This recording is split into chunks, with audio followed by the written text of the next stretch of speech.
And here we are back again for another day of Trey's Chow Down Live. And in the studio, I have Emily. Good morning. Hello, Emily. Hi, how are you? With the Texas Restaurant Association. Yes. This is going to be an exciting show. Yes, it is. Because we're going to barrel into a lot of stuff, a lot of information. But first, I want to talk about something that's very important to us. And everybody, I hope everybody knows what the day is. And Emily, you and I talked about this earlier. 911. This is a very important day. I remember where I was on this day. I was in a restaurant parking lot when it happened. I heard on the radio. I was going to open up one of our restaurants in Capel, as a matter of fact. Oh, wow. And I ran inside to get the flat screens on so I could see what was going on. Yeah. It's hard to believe. Yeah, it's hard to believe. So 911, they have got a new website for kids. It's called 911lesson.org. Have you been to it yet? I have, and I think it's so important our kids go. Yeah. It is neat because what they're saying now is that even the people who join the military right now Absolutely. weren't even alive when 911. So the 911lesson.org, I was excited to read about that, and I thought that's something that really needs to be done. If you have kids, 911lesson.org, save it, post it, go to it. I would suggest everybody go to it and post it on social media. I think it's a great idea. Don't ever want to forget about that. And they added 27 new names to the 911 wall today. The people that have died because of the effects of cancer or whatever, because of the effects of going in the towers or rescuing people. I was watching them reading names before I came, and 19 years later, it's just as emotional. It's, for me, yeah. It's very emotional. I just didn't think it was real, as you did too, is what you told me. I thought it was a little tiny plane that got lost. And I believed that for a day, even though I could see the pictures. I could see what happened. I thought it was a movie. At first, I thought it was a movie. Something on the screen, somebody had messed with the yeah, I mean, it didn't seem real. Yeah. I mean, there was just no, and I was up in that area. I was like, this can't happen. Crazy. Okay, I want to talk about this. We're going to get 911 out of the way, even though it's sad. I want to talk about this because this is something that's very important to me and very dear to our hearts. Last month was our biggest month ever in social media for us in decades since we've been going. We reached a record 5.8 million people and engaged with almost 900,000 people, which is just phenomenal. It's phenomenal. Absolutely. They told me it wouldn't work. So you believed? Oh yeah, I believed. All right. That's why I'm still doing it. But that's the way you do it. If you believe everything you hear, absolutely, and be positive. That's right. You gotta be positive. But I'm thankful for all the restaurants and chefs and service people who do what they do. Because if you don't do what you do, I can't do what I do, and I enjoy supporting local. That's another thing I want to talk about real quick. I made a post about supporting local. I tag everything supporting local. Supporting local means you support local in your area because there may be a person that owns a franchise that's not from this area, but they've got their hard-earned money in that building, in that franchise, that's exactly and that's right. Still local. We forget that franchisees are local, right? And I think that's key. And also, by the way, they also have the additional franchisee fee. Right. So they even have another burden typically in a crisis like this. Right. And I don't understand. It's I guess people that aren't in the restaurant business, it's hard for them to understand that franchise. Yep. They think, oh, it's a big It's a McDonald's, so they're fine. No, not so much. No, not at all. All right, I want real quick before we get into demo, we got some openings here. We've got the new Chiba Hut in Deep Ellum. Have you heard of that yet? I haven't yet, but it sounds interesting. You know what it is? Nope. It's a stoner-based concept restaurant. Well, there you go. There you go. I thought you would have said Austin. It looks really neat. I mean, that's not their first one, but it's it's opened up in Deep Ellum next week. Fletcher's Corny Dogs, I told y'all last week and I went and tried them. That's exciting. Isn't that cool? Is in all the Golden Chicks. And I have had some reverse actions and comments about it. And what people have to understand is that this is something new for Fletcher's and for Golden Chick. Right. And these things are being hand dipped. And there's going to be the few kinks they have to work out of that deal, Absolutely. like anything else. So show grace right now. Just show grace. And especially like I went into one Golden Chick. There was two people. There was two people, one person at one counter, one person at drive-thru, one person in the kitchen. 3 people around the whole restaurant, and the drive-thru was wrapped. And you know why? Because we can't find help. Right. Can't find help. Can't find help. Just got to show a little grace. Especially to the frontline worker, right? I mean, they're doing their very best. I can't imagine what they're going through right now. You know, I worry a lot about that. Yeah, because they get the brunt of all of it. All the policies, all the health regulations that people don't like, they're right on the front line. And sometimes they're 18 years old, 16 years old. Yeah. It's brutal. They're there because they want to be there because they can walk out any time. That's exactly right. You know? Restaurants are, what was it? I saw the figure, and I've had so many figures the last 3 or 4 months, but are the first time employer restaurant is like, it's like 1 in 4. Yeah. 1 in 4, 1 in 3. It's right in that range of pretty much all of us have started in a restaurant at some point. Yeah. It was crazy. Powerful. Yeah. In Fort Worth, Taco Paseo opened up this week in the new Crockett Row Food Hall. It's not new, but they reopened. They were closed for a long time. They reopened. Taco Paseo, go check it out. It's in the food hall. In Deep Ellum, we also, they opened back up again last night, Deep Ellum Distillery. Yo, excellent. Yeah, they opened up last night. I was excited. I couldn't get over visit. there. Yeah. I couldn't get over there. I wanted to get tonight. I want to go tonight. Yeah, I'll definitely go tonight. I don't do anything on show nights except go eat. That's right. Every night's a good eat night, right? That's right. Also, too, Rufus Barbecue, Rufus Bar and Grill in Fort Worth, in the Elwood City View. They got their new patio in, so you can go out there. Nice. It's a beautiful weekend. 40 people on the patio. Excellent. Excited about that. And Brick and Bones in Deep Ellum, my favorite. Have you ever had? You probably never had there. No. They have a guy that came from Mexico City, and he has a chicken. It's called Mexican fried chicken, and it is got 15 different spices on it. Wow. And they created they put in a walk-up window so they could sell even because they were a bar. That's right. Yeah, they became kind of carry out. Yep. They reopened back up, put that window, but I featured them on an ABC special, and I've also featured them on Fox. Nice. Their chicken is the best fried chicken I think I've ever had in my life. It's just we'll go try it. It's amazing. So they were closed just during the pandemic, the height of it? Yeah, but then they put the window in. That's a lot of people did. They were trying to. Oh my gosh, that was our saving grace, right? Everyone became drive-through. Yeah, that's it. Drive-through and pickup. And then one last thing I thought was really neat. Las Vegas has opened up a new adult-only casino with a new adult-only steakhouse called Lux, and by a celebrity chef. And I'm curious to see how that's going to work in Las Vegas. In Las Vegas, yeah, and during the pandemic. Yeah, you see a lot of openings right now, though, which gives you hope. It does give you hope. Green shoots. Well, Las Vegas is dead right now, comparatively speaking. It's dead. If you want to go to Las Vegas, go now. Yeah. Because the deals are off the charts. Crazy, isn't it? It's a great time to go. Okay, Emily. So let's get into you a little bit. Yeah. So you are from, where were you? You told me Boston. Yeah, so raised in Connecticut. Raised in Connecticut. Dad was on a submarine base in Connecticut, and then sort of a transplant to Texas now, about 10 years. Right. And you grew up, how long did you grow up in Boston, or did you move around a little bit? No, we were in Japan, moved twice in Connecticut, and then I was really lucky. My dad did unaccompanied tours just to keep my brother and I settled. Wow. But then my husband and I married a Coast Guard officer, because I guess most military dependents kind of go down that route. Yeah. Well, it's your environment, right? It is. It's the environment you live in. And you are insular, right? Everyone's like you, and people get you if you're in the military, right? Your dad's not there, your mom's not there. There's just a lot of grit growing up in that family, and so you're attracted to that. And so we've moved 13 times. I've lived in Colorado, Chicago, Pennsylvania, Key West. I'm one of those people that just pick up, and it's a military trait, right? You just put your stuff in a box and you go to the next place and you settle down and you don't complain about it, and life goes on. Like we talked about a while ago when I told you I lived in California, Florida, Kansas, all restaurant related. So it's fantastic. It's fantastic. And what you did moving around, the different concepts you see in different food flavor profiles, everything you see in different parts of the country is phenomenal. And then, my last role was global. So I was in and out of so many countries on a weekly basis. And I'll tell you the one thing, no language. I speak one language, English. Yeah. I could drop into any country and have a dinner conversation, and it was always because food is what brought us together. Right. Always food. That's what I say. Yep. Food is exploration of the palate. Try something new, you just might like it, and that's the whole thing. Absolutely. People try new foods. They get together in groups, and it creates conversation over food every time. And community. And the more relaxed you are, the more you're willing to talk. And we don't talk enough right now. Yeah. Everyone just sort of rolls up against their side, and so get around a table. That's why we need dining rooms back open fully. That's why I like the Bourdain show so much. Absolutely. Oh, he did an amazing job just traveling the world. And I wasn't maybe as a risk taker. There were times I saw something, I thought, oh God, how am I going to get through this? But it was a respect thing for me. It was it was an honor for them to provide something local for me to try. So I always did. I mean, always, as you said, liked it. But I just wanted to have that experience and to show them that I cared enough to know about them. That was important. So you lived, I want to go back down one minute because I did not know this until we talked about it.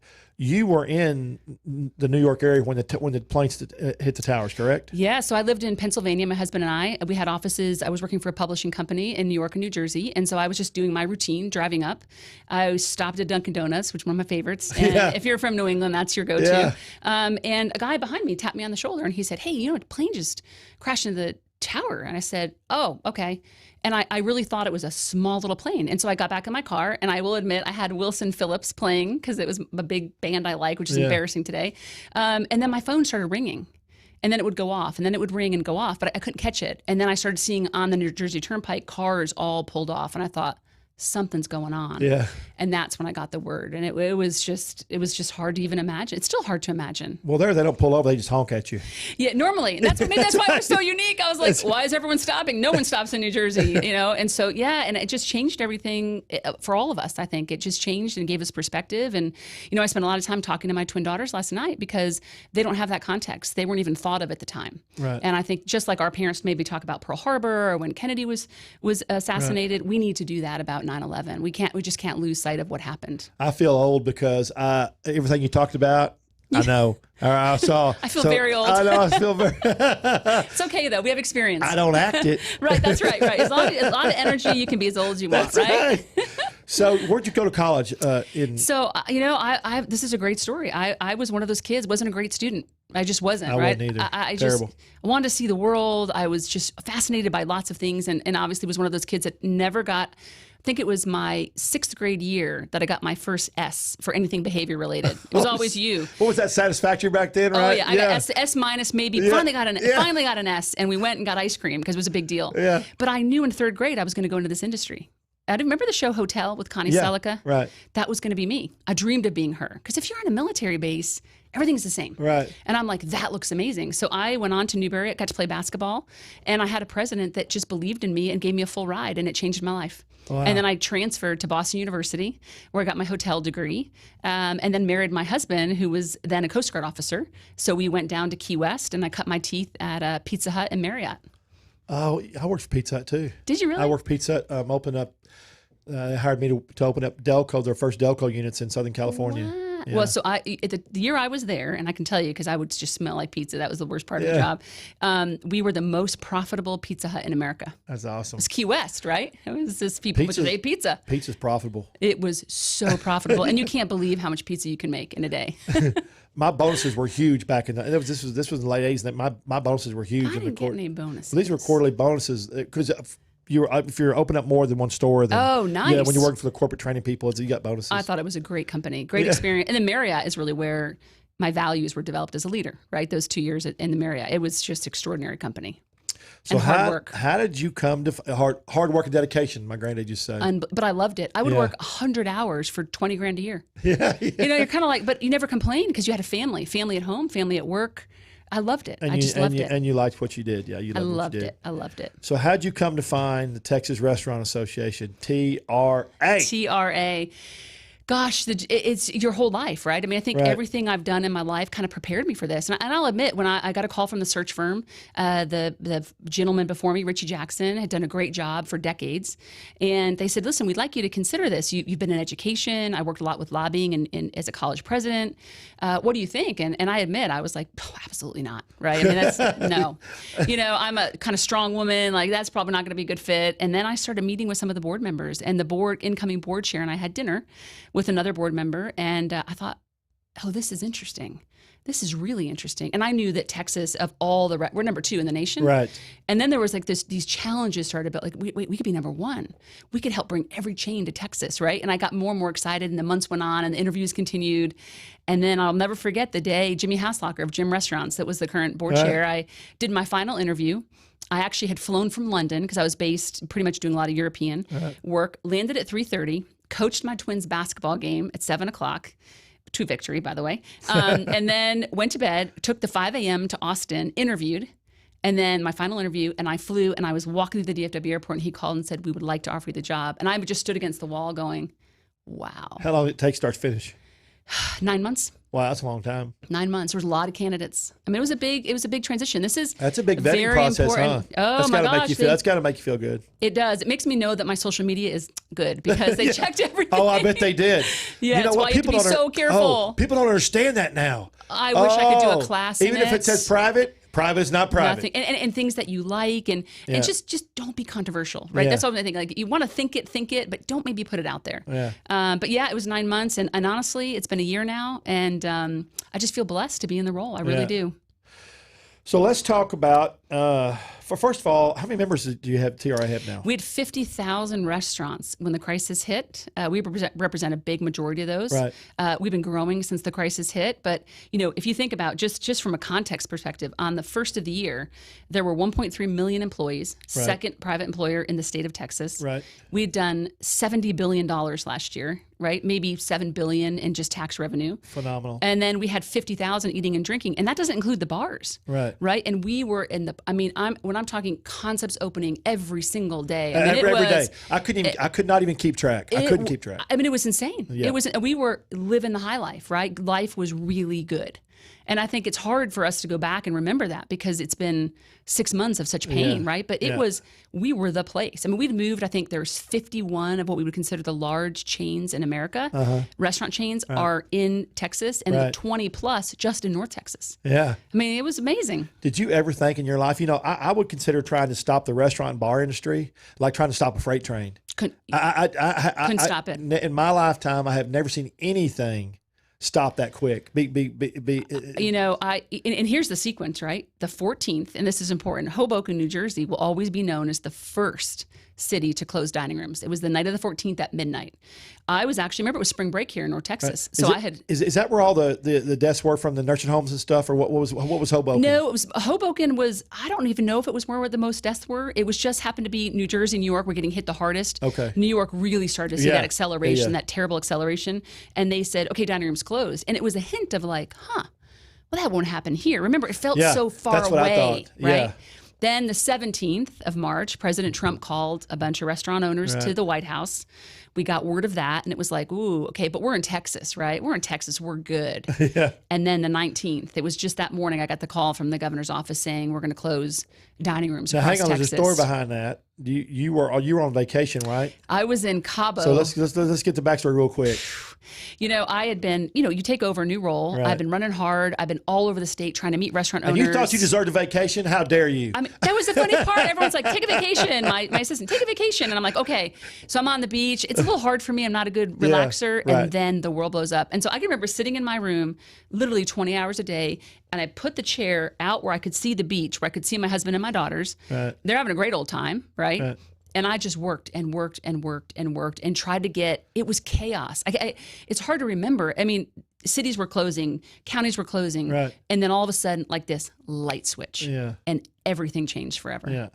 It was amazing. And then I had to get home, obviously, out of Mexico. Did you take a call from Governor Abbott at that time? From his team. I didn't speak to Governor Abbott directly, but his team was gracious enough. And what did his team tell you they were going to? Was this before they shut him? No, it was right before they shut him. The announcement was coming, and it was, we're going to give you a heads up, which is just, whenever you work with associations, it's great because it gives us the opportunity to manage the message. Sure. Right? I don't want a restaurateur. In the proper way, and to give them context, right? Because when the governor makes an announcement, there's so much more behind that. Because if the media was to make, which they did make that announcement, it's all, and I'm not being, I'm in media now. If what I do is media, obviously, but I'm a positive media person. They take it and they spin it because they want to get clicks, they want to get views, and they spin it the way they want. They spin it the way they want people to read it to help their business, to help their views and clicks. And at the time, it was nothing to make.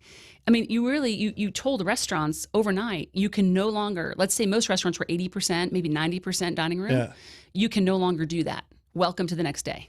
What was your initial thought? Okay, when you first found this out, to you in your mind, what was your initial thought? What was your initial thought about it? You know, about 72 hours before his announcement, it was pandemonium. And we have 254 counties. So individual counties were making decisions, right? We're going to close at midnight. We're going to have a curfew. We're closing dining rooms. That was a wreck. I remember, I mean, imagine trying to be a Brinker, a Darden, a Chick-fil-A, even independent, right, that has multiple counties. We had a spreadsheet that was like, I mean, it was just like a war room almost. How could you even change that? Every minute we'd update it. And we have 23 chapters, right? That makes a huge difference. So those chapters were totally engaged. Honestly, when Governor Abbott just made the decision to make it one set of rules, I just have to admit, it was a blessing, right? Because everybody was operating the same. We could put all our energy behind one thing. And it was like almost a pause for 24 hours to be able to say, now what's next? And that's when alcohol was the first thing we thought of. Yeah, and then when you and I were talking about when the chart came out about, and I want to clear this up because I told everybody from the start, Restaurants were not the problem. Restaurants are the cleanest place restaurants and bars are the cleanest place you can go into because of the strict health codes they have already. How about now? They're like you could go to a table today and you think you're getting your spleen out. Yeah. I mean, honestly, we have to be careful. It's so sanitized. Yeah. It's so sterile. Yeah. Here's the thing. When this all happened, and I'll tell you where I think we made a mistake, because, you have to always look back. Right. When dining rooms closed, about after the 17th, by the 19th, about half of America's dining rooms were closed. Right. I think we were too easy. Like if I give myself a look back, right? Now, it wouldn't have changed anything. Being difficult and causing it wouldn't have changed anything, right? We needed to do our part. Right. But I think it connected the fact that maybe the big announcement of dining rooms closed meant they're unsafe. Right. Right? Not, hey, let's get people at home so we can build our supply chain. That was never part of the discussion. Now, fast forward, we're ubiquitous. We're everywhere. We are a very easy target for the media. So we have had to put a ton of work into clarifying that causation, right, is very different than correlation. Right. And we have no evidence in the U.S. that COVID is being spread in restaurants. No, none. But the media keeps spreading that, and that's why people don't. So we have to hold them to account. And it breaks my heart because most people have their life savings, and in most cases, if it's a one-type restaurant, they have their whole family. I went to one restaurant; he had his wife, his two daughters, and himself working in there. And here it's reckless, right? Yeah. That's the word for it. It's reckless journalism. But we have elected officials who've chosen in some cases to do the same thing. So back when I remember things were good, we opened May 1st. Right. And then all of a sudden towards the end of June, things got a little bit dicey. Right. Right. It was really middle of June. What's really interesting to me was we had elected officials tweet out, okay, from their cities. And one essentially said, and I'm not going to quote it because I'll get it wrong, but the tenor was, COVID's coming, get indoors now. I was just at the Riverwalk where they talk about everyone sitting, eating. Get indoors now. Boop, boop, boop, boop, all the phones going off and people going, check, please, check, please, check, please. And the entire weekend was gone. Yeah. That's reckless. That's Very. Reckless. Right. And so that's, I think, where the restaurants are so frustrated because they've done everything beyond what's been required. Right. And then they get targeted because it's easy. Right. It's easy to go after a restaurant. It's easy, and it's easy, but it generates stuff. It's clicks for them. So if, our views, our business, or whatever. And think about the worst part of this for me was there were no rules. Remember, there's no rules if you have a COVID positive case. Right. Right? There's no CDC guidelines, really. There was no state, no Health and Human Services. So we took all the information we could and put it in a document. And we thought at the time, all of us, right? If you have a COVID positive employee, do you hide that? Do you tell the public? Do you do the right thing? We had restaurants that would close for a week.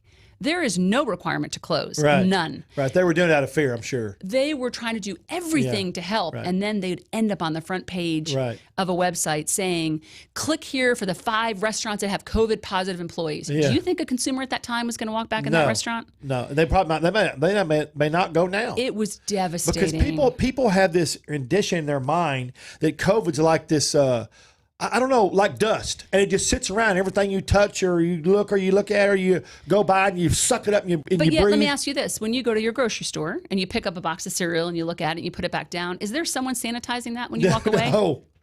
And people don't know what sits on top of that either. But yet at a restaurant. Rat dust and everything else that can there hurt could be you. anything. But yet that's safe. But if I touch a menu, it's unsafe, right? I mean, and I think that's the part where I've had to help our members say this is not logical. Everyone's doing the best they can. We're going to get through it, right? Just causing a fuss isn't going to help us. But God, sometimes it's hard to explain the logic because I can't find it. What has been your number one complaint from? I know you have tons of them, and I'm not trying to trying to downplay or make any comment insignificant or any problem. But what has been your number one most challenging fact for restaurant owners and restaurant managers and partners through the whole ordeal? You know, it comes in phases, right? Yeah. I think one, the first was helping them transition their businesses.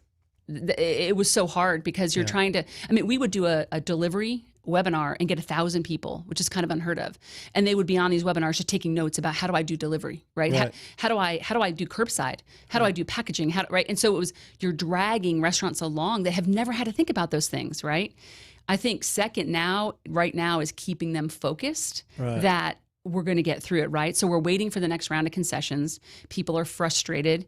It's sort of making sure they understand that there is light at the end of the tunnel, even though I can't tell them where it is yet. I know where it is. And then I think last is getting them to understand that March 13th, 14th, 15th is never coming back. Right. That's Right. been the hardest thing. Is I've got people that call me. I had a text this morning saying, "Hey, Emily, our buffet is going to be open soon, and can we just get back to normal?" And it's like there is no normal anymore. It's gone. Yeah. Curbside's here, deliveries here. Right. All those pieces have to be part of your business. Yep. When I told people just when this very first happened, because I, in the restaurant business all my life. Right. I told people the very first when I told Jana, my girlfriend, when this shut down, I said, you know what? The only people that are going to survive in this business are people that can adapt Absolutely. and overcome quick. 360. Absolutely. I'm not talking about sitting about whining, what can I do? No. I'm talking about just gambling. Waste Go energy. out, make it Take happen. a risk. Take a risk. Make delivery. Whatever you got to do, Sell do it. groceries. So do anything. I mean, people were literally, we had Yeah. restaurants that made money just selling raw steak right. and boxes of food. Right. Which we got a waiver for them to do that because we're Yeah. like, hey, listen, we're 51% of the food dollar in the state. So every dollar in your pocket that goes towards food, 51% before this hit went to restaurants. You just shut us down. How long do you think it's going to take before there was no way to get food in some parts of Texas? Right. So we're like, we're going to become grocery stores. Yeah, it's amazing. A lot of the restaurants were doing they were doing big boxes of to-go vegetables and meat and everything. Oh my God. And don't forget the most sought after item, And toilet paper. Yeah, and you know what? They were actually selling out every day. We All of had them. restaurants in parts of Austin. I'll never forget. They literally were doing 80% of what they were doing pre-COVID selling these giant boxes because you could roll up, order it, or call online. The person would come out, drop it in your trunk. It was your eggs, your milk. It was a prepared meal from that restaurant. Couple things of toilet paper. You went home, no contact. I think that's going to be here forever. Yeah. That really is. And I think that what also on the positive side, what I tell everybody every time I talk to my restaurant owner or chef or whatever, what's come out of this is you found new avenues of streams of income. So you can, once you're back to somewhat normal, you have your regular business, but you're also going to have to go delivery. Yeah, and diversify. You're diversified. You're more protected. Very much so. Yeah, very well protected. Yep. And once you get your restaurants back up to sale, but your peak sales. That's right. And you might have more delivery, and then you might have some package deals. Keep doing package deals. People have taken a big liking to that family meal stuff. Huge. And I think what you saw, and HEB I have to give a lot of credit to because they were exceptional partners in the Like crisis. HEB. HEB stepped up and said, you know what, restaurants, they let restaurants, a number of them, put their prepared meals inside HEB with 100% pass-through. So if I can't, down in the valley, we have a restaurant group, amazing restaurant group. They were high-end. Right. They just got gut-punched, right? I mean, and they're a beautiful family. They partner with HEB. You can get all the meals you loved already prepared in HEB, 100% right back to the restaurant. It was brilliant. And those are the kind of things that you go, we should keep doing that. The lines between grocery and restaurants, maybe they're coming more together.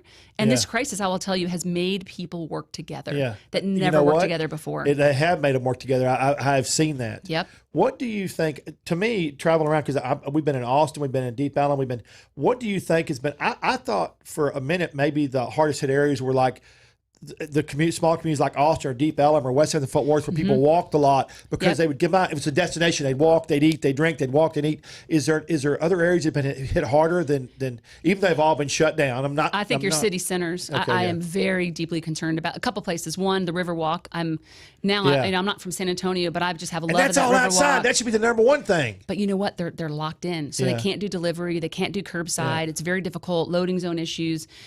No one's down there, right? If you think about where the Riverwalk is, you either have government and travel is next to none. So you take an icon like that, it's one or two in the entire country to bring people to Texas, right? That's number 1 and 2 in Texas. And so your downtown areas are a huge concern. So if you think about downtown Dallas, right, you've got restaurants that service the office buildings that are still empty. You have no convention business coming in. Sports business is not there. And so you're sitting there, your lunch crowd has disappeared. Your evening crowd of conventions has disappeared. What do you do?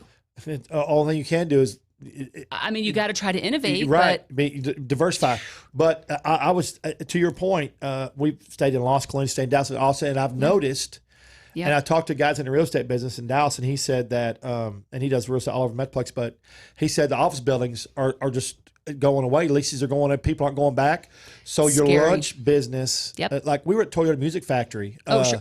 Oh my God, we were there at 12 noon last week. Empty. These big, it just breaks my heart. These big, huge restaurants. They'd be bustling. 5 people, 6 people, 12 people. And then forget your happy hour, right? Your after business crowd that would pile in there, have a drink before they went home. All of that is gone. But here's the thing you have to remember. Those people still have to eat. Right. So I think that's that whole role of ghost kitchen, virtual kitchen. Do you turn your current infrastructure, if you're stuck there, into a way to still get food to those people. Right. You know, something we're talking a lot about now is what's going to happen from the health standpoint with these companies, right? They all have these on-site cafeterias or restaurants. Right. You control the food that went in there, right? You want healthy employees. So is there a chance for companies to do deals with restaurants to deliver meals to their employees' homes, right? That's some of the creativity that you're going to see come out of this, because I always tell that office worker may not be downtown Dallas, but they're still somewhere where they have to eat. Right. So how do we reimagine how to get to that person? I have seen a ton of takeout. We have, like I told you, we visit a lot of restaurants to keep up. And I have seen the amount of takeout I have seen has been phenomenal. I mean, incredible. I've gone to some and seen 4, 5, 6, 8, 10 just sitting up there. And again, I think people are scared to death to go inside. And I think it's unfair. I think, it's a perception, and we have to keep building trust. And I'll tell you, it's one of the reasons we built the restaurant promise, is we said we're going to give the consumer a way to know that restaurant has achieved a level of certification. And even we took it a step further. We have a third party that comes in 4 times in the first month to make sure they're meeting the criteria, and then they get that seal. And the Workforce Commission of the state of Texas partnered with us and Dallas College to build all of this in the last couple of months, because we know we might get 100% in the next 2 weeks. Who knows, right? We can all be hopeful. Until the consumer feels safe going out, that's the work we have to do right now. And it's you're going up against the media in some cases. And I want to be fair. I mean, we had some great media coverage. Right. I would argue we have. We've also had a lot of negative. And there's parts we've had negative. And so getting them to partner to understand that when these restaurants close for good, you can hope someone else comes in. Right. But it's a life, it's a job, it's a community, it's a memory that's gone forever. Yeah. You just can't discount it like, well, it's a business cycle, we'll just move on. We can't do that. Yeah, and I'm not downplaying. I love me. I mean, that's how I get my message out. I love that. I just wish there'd been some more positive coverage instead of less negative. And maybe rally around the restaurants. Yeah. I mean, and you know what's painful for me is think about restaurants. Who's the first person that shows up in a disaster? Yeah. Who's the first person you call when your son needs to have a baseball sponsorship or a fundraiser? Right. The restaurants have always come first. Even in this crisis, we had restaurants are the number one folks that stepped up to help first responders and healthcare workers when they weren't making a dime. Right. They turned, remember too, business interruption insurance, Trey, doesn't exist here. Right. So they lost all their inventory. You know what they did? They gave it out to their employees. Right. Yeah. They gave it out to people in need, right? Food banks to give food away. Pummeling them on the media. And it's like, you know what's going to change is the consumers have got to get out and support these restaurants. Right. It's on them to take care of their local restaurants. They have to. Y'all have a new video that we want to show right now. Can we show that video, please? This is a fantastic video, and I want everybody to watch it. For people that are listening on a podcast, if you go to txrestaurant.org. txrestaurant.org, it'll be on there. It still makes me emotional. It's amazing. It's a fantastic video.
All right, boy, that video was fantastic. Thanks, Ron. I appreciate that. I always want to thank Ron and Chris and Don when he's out probably downstairs doing something. But I always want to thank the production crews for doing what they do here so I can do what I do.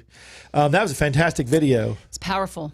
Let's talk about the numbers real quick. Yeah. So have y'all figured out yet how many restaurants we're going to lose? Have they figured out a good number? And it's a great week to have this conversation. So we projected, we've got about 15% that have closed, right? Turn the keys in, done. Forever gone. Forever gone. They're out, right? And it was about 10% within the first 2 months. We've seen another 5%. We project it's 30%, but I will tell you the deciding factor. This overall, week, 30%. Overall. Everything okay. And it tracks to the national average. Your independents, though, are going to be independent, meaning Thai shop, little noodle shop, small, not a lot of capital. They're a bigger percentage. They're going to be much higher. Yeah. That could cross 50%, honestly, if this continues. You know, the hard part is we really thought we were going to get additional relief from Congress. And we found out yesterday, of course, the GOP passed a thin bill. We had a Paycheck Protection Program sequel in it. It was procedural. We knew it wouldn't pass, and it's dead in the water. And we could literally be looking at, through the end of the year, no additional help. And I think that will drive more restaurants off the edge. Yeah, I mean, it's just, and there's no, if you're trying to make your business survive, you can't go out and get a job. So it's a catch-22. You have no way to generate revenue. You got to ride it you got to ride that horse till it dies on you. I mean, there's no other way to do it. And now a lot of them are dipping into personal funds. Yeah, they're dipping it, right. And there's always this. I mean, we get into this business, right, because we love it and we're entrepreneurs and we're risk takers, right.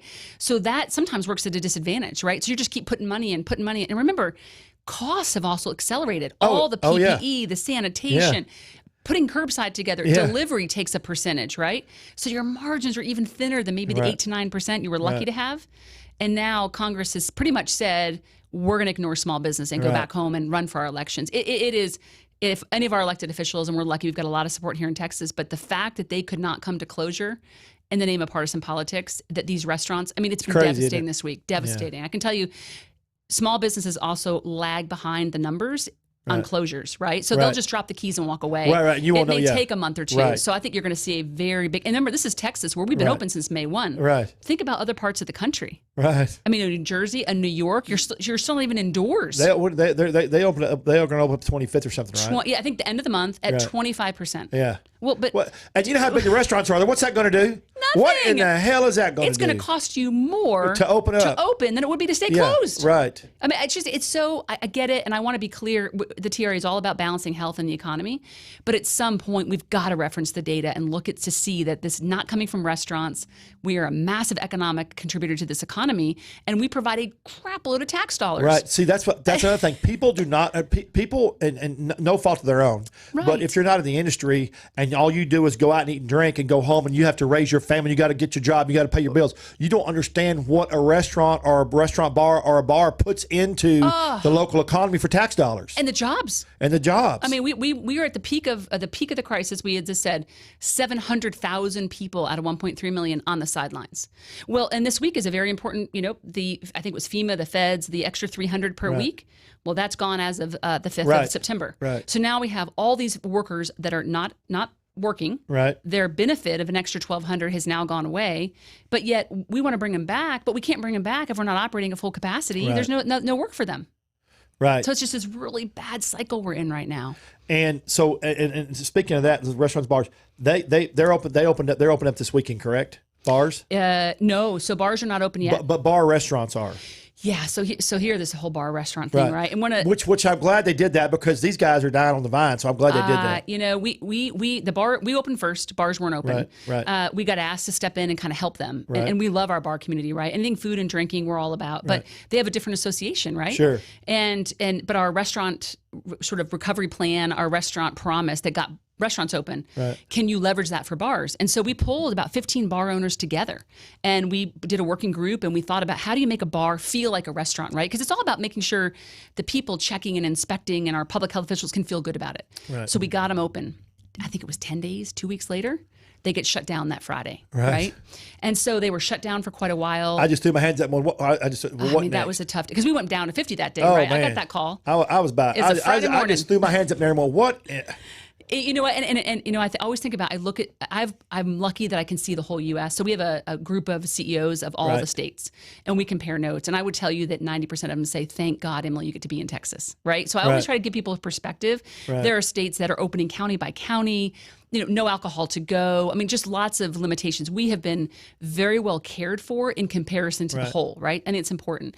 But honestly, for the bars, we just work with TABC, who I know people have gone after TABC, but they've been a great partner, right? We have a 3% violation rate in the entire state for restaurants. Wow. That's unbelievable, right?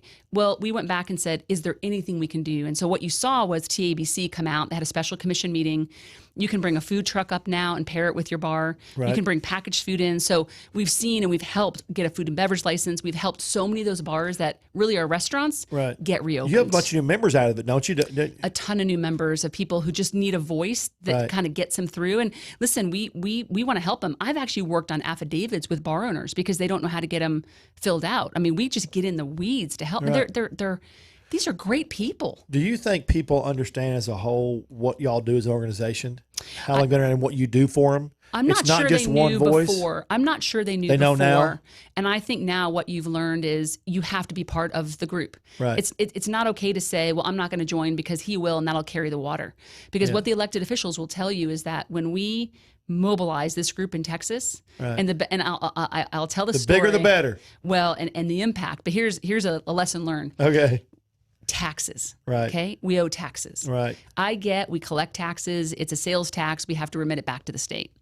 Well, no one had any money by April. And so we have literally no money. No money. And now their taxes are due. And I get they had the money, but it's about cash flow. So we have an idea. We have this platform called Phone to Action, where essentially we push out an email and all you do is put your zip code in and sign it. And it goes to every elected official tied to where you live. Okay. We dropped about 70,000 emails on the comptroller in about a 24-hour period. You can only imagine. He simply responded, and he's Comptroller Hager's done a great job with us. He essentially said, pretty much, who the heck thought to do this? And I was like, well, me, I'm just trying to, he goes, you closed down all the email for my entire team.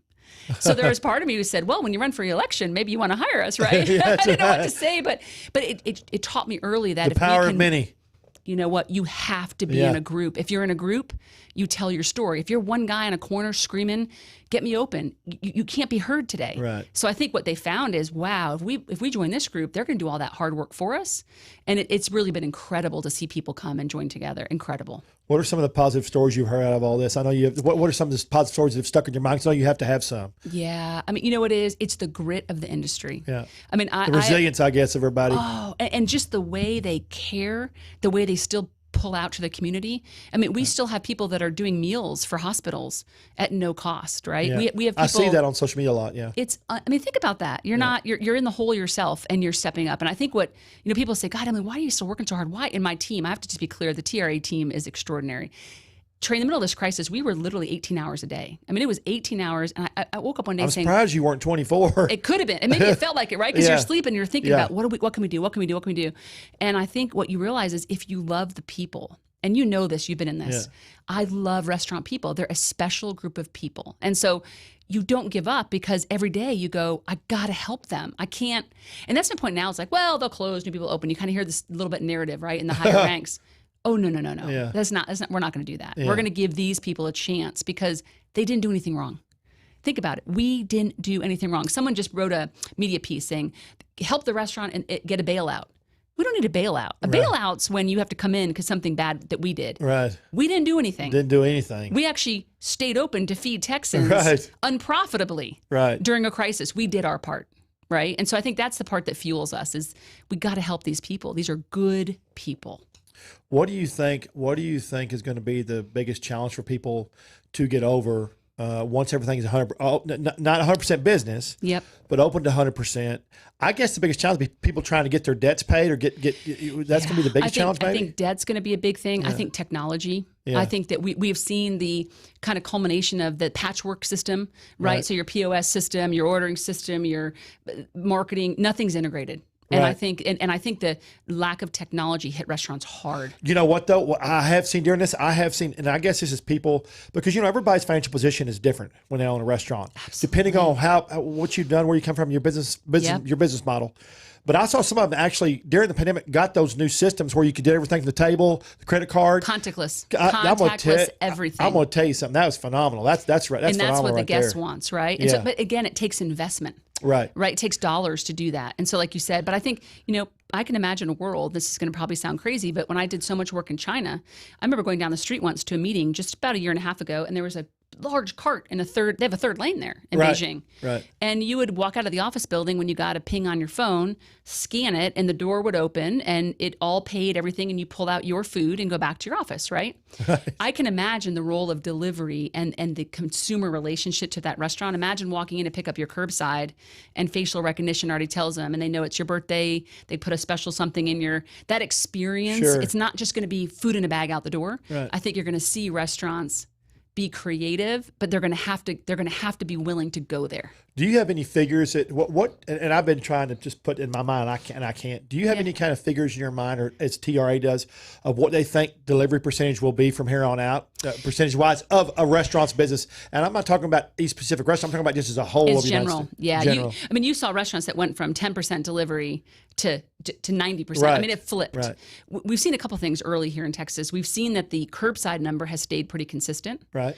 It's fallen off some, but the curbside stayed pretty consistent. Delivery has fallen off slightly. Right. And I think that's where we're now working with our delivery companies, right? Because we're going to need delivery. The consumer has said we like delivery. We don't know how long and how much of their weekly food consumption they will want brought to their home, but we know it's going to be much more significant than it was in the past. So I think you could get, depending on the restaurant, up to even 25, 30% or more.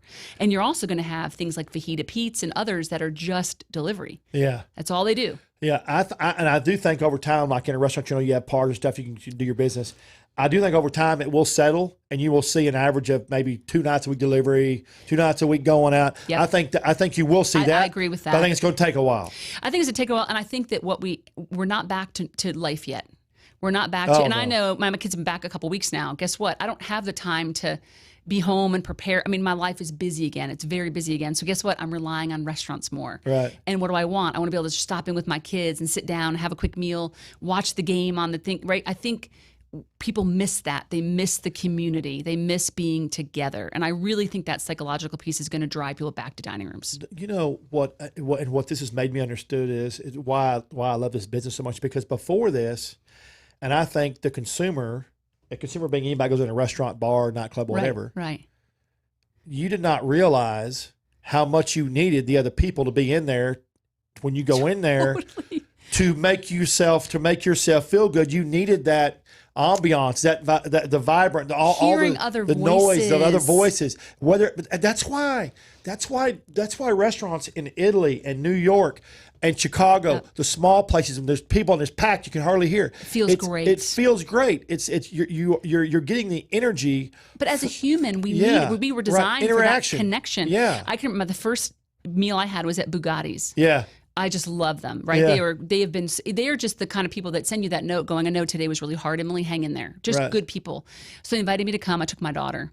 I literally sat there, tables were really far apart, and they had, maybe 10 or 12 tables full. Right. I could hear there's a lady over here arguing with someone about President Trump. There was some lady over here talking about something her husband didn't do, she didn't like, whatever. And I found myself sitting there going, I love this. Yeah. I don't know them, but I feel connected to them. Right. And I went home and I wrote about it, and I said, this is what we can't lose. I appreciate efficiency. I appreciate food coming to my home. I think that's going to change. I think the way it comes is going to be different. I think it's going to be when you unfold whatever that is, it's not just going to be packaging, right? It's going to be an experience. That's another thing. Packaging's already changed. Whew. That's another thing. I've been watching that. Packaging has already just come. I'm talking about 360. So it's 6 months. 6 months, 360. That's the business to be in. I'm telling you. And if you we're huge on LinkedIn now. If you watch LinkedIn, you see all the new packaging. Incredible. Before it hits the retail deal, when people are showing it to all the different business, it's fantastic. Even just drinks now. I mean, putting alcohol drinks out the door. All that packaging. Oh, the alcohol packaging. That's too. I saw one on LinkedIn which I thought was really cool. Yeah. You get a lunch and your drink. And obviously the package together, so they give you your drink and your lunch, but it's one. Love it. And your lunch is up here. You open it up, you can eat it and put it back, and then the drink is right here, and you drink it, but you carry it in one hand. Fantastic. Yeah, so it's just. I mean, it's just the innovation that's going to come from this, and I think we're going to want as consumers not just food in a bag through our window. There's times for that, and it's great, and we love our quick service family, but we the experience. I really believe that we are going to miss that more than we do today, and that's going to drive people back in. Have you noticed this is a question I was asking myself, because have you noticed if small farmers, the people who deliver produce stuff, has their business gotten a lot better during this because they could concentrate on getting fresh produce to the people in need? Gosh, so we had a huge problem once we closed, right? So everything starts backing up, right, all the way back to the farm, and people don't realize the grocery supply chain and the restaurant supply chain are different. Different. You just don't move. I mean, even the packaging. So right now we're part of a task force with the USDA to think about the commercial packaging. How do you make it similar? So if this ever happens again, you can easily swap or even become one. I mean, there's going to be a lot of behind the scenes now. The Texas Farm Bureau, the Texas Beef Council, great partners of ours. Beef Council. I love the Texas Beef Council. Those guys are fantastic. Beef is what's for dinner. Oh man, and they're just such great people, right? And they do a lot of work educating our students in high school, right? Our culinary students about beef. And I remember calling and saying, "Hey, are we short of cows?" I'll never forget. Russell Woodward's like, "What?" And I said, "Are there enough cows?" And he kind of laughed. Yeah. That wasn't the problem. No. It was the packaging, and it was coming through the system. So I just think all of that is going to start to drive a lot of change, because that supply chain think about it. When we moved, those packing plants went down. Do you remember when we opened? Right. Oh yeah.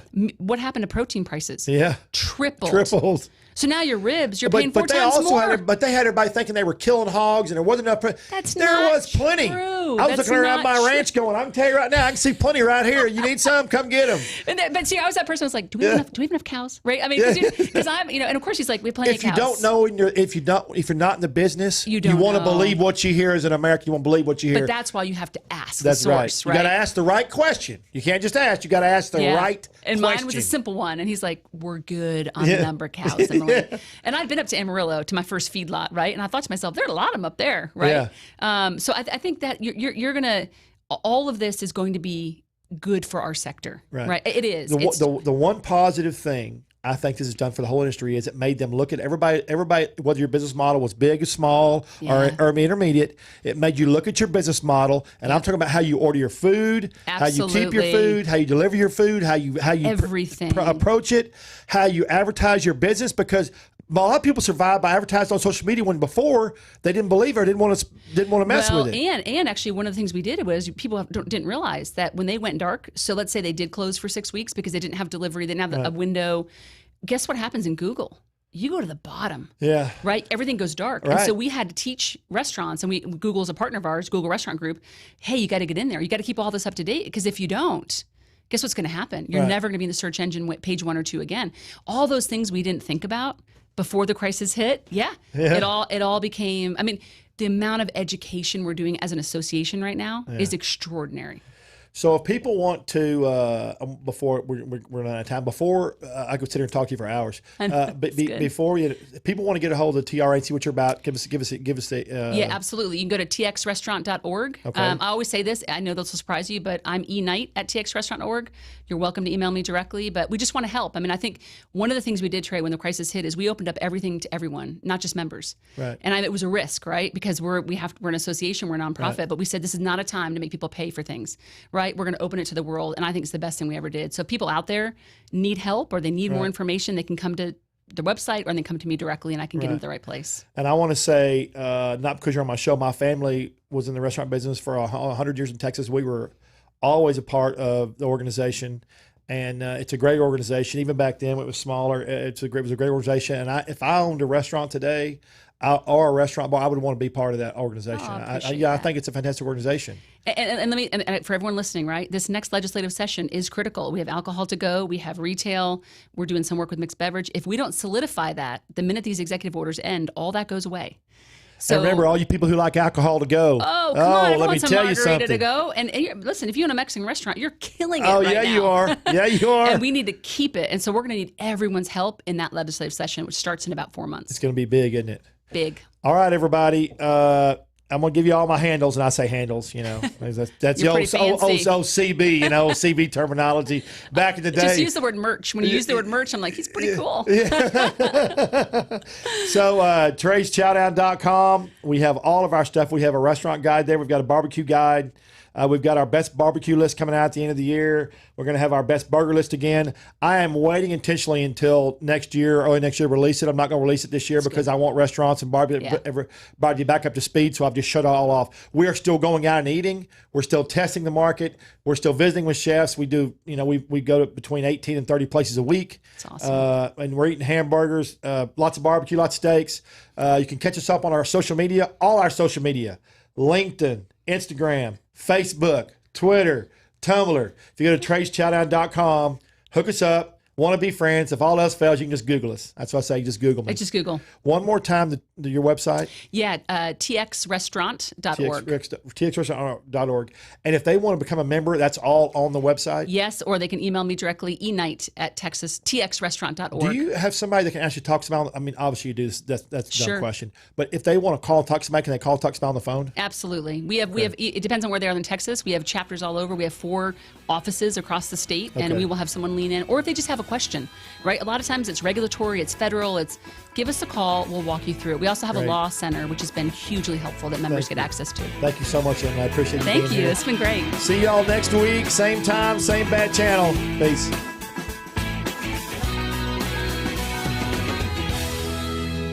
Hi, I'm Trey Chapman, publisher of TreyChapman.com. I'm passionate about finding the best food, drinks, and chefs and sharing it all with you. I should know I have over 5 decades of food experience. Find me on any podcast platform, Facebook Live, or just Google me. Now you can watch and listen to all my great finds every week on my live TV and radio podcast at Trey's Chowdown Live.